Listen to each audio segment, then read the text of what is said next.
ugu horeyn gudoomiyaha ururada bulshada rayidka Soomaaliyeed madaxda bulshada rayidka Soomaaliyeed xildhibaanada labada aqal marti sharafta kala dhamaantiin waxaan ku salaamayaa assalaamu calaykum معهدka dimuqraadiyadda iyo xisbiyada badan ee dalka Holland anigoo ku hadlaya magacooga runtii farxad weyn bay noo tahay barnaamijkii aynu sanadkii hore halkan ku daahfurnay in maanta uu horumar sameeyay isla markaana aynu arkayno in maxaa la yiraahdaa bulshadii rayidka ahayd ay fursad u heleen inay waxa weeye kulamada waxa weeye iyo fadhiyada baarlamaanka ay runtii ka qayb galaan barnaamijkan iyo ujeedooyinkiisa waxa aad uga hadlay gudoomiye Cusmaan markaa ku noqon maayo kaliya waxaan jecelahay inaan xuso saddex qodob mareegtan cusub ee loo sameeyay barnaamijkan Golokab waa mareeg loogu talagalay in bulshada Soomaaliyeed ay markaas waxa weeyaan ku gudbiyaan danahooda iyagoo la xiriiraya xildhibaanadii ay soo doorteen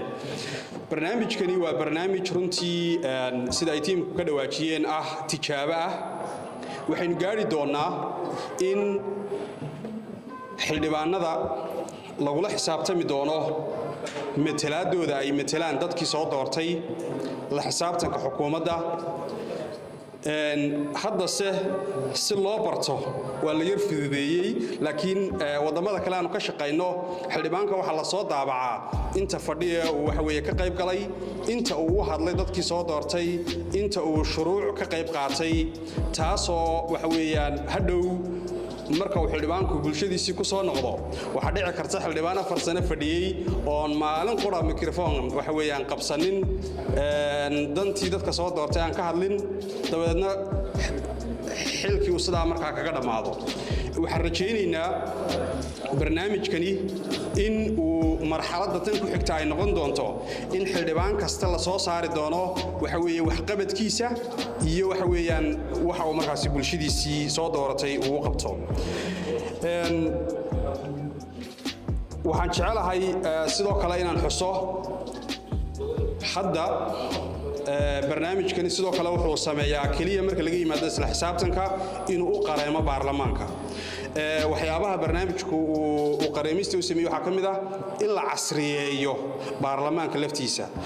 oo mudane kasta oo xildhibaanahi halka uu fadhiyo uu ku heli karo markaa waxa weeye microphone casri uu ku heli karo halka uu ka codayn karo waxa weeyaan bulshaduna si live markaas waxa weeye ay ugala socon karto fadhiyada baarlamaanka waxaan ku soo gabagabeynayaa abukaate Cabdifataax codsigii uu ka dhawaajiyay waxaan ballan qaadaynaa in mareegtana ay noqoto mareeg waxa weeye dhammaan bulshada Soomaaliyeed qaybaheeda kala duwan ay ka waxa weeye ay isticmaali karaan sidaa darteed tiimka NIMID iyo SONSA waxa laga rabaa inay casriyeeyaan si horumariyaan barnaamijka waxa weeye ama mareegta golaha ugu dambeyn waxaan u mahadnaqayaa midowga Yurub oo maalgeliyay barnaamijkan sanadkiisii labaadna aynu ku jirno kulanka ku xigana waxaan rajaynayaa ilaahay idinkiisa inagoo wax qabad la taaban karo sida maanta waxa weeye barnaamijkan aynu u fardhino daahfurkiisa aynu isugu imaan doonaa aad iyo aad mahadsantiin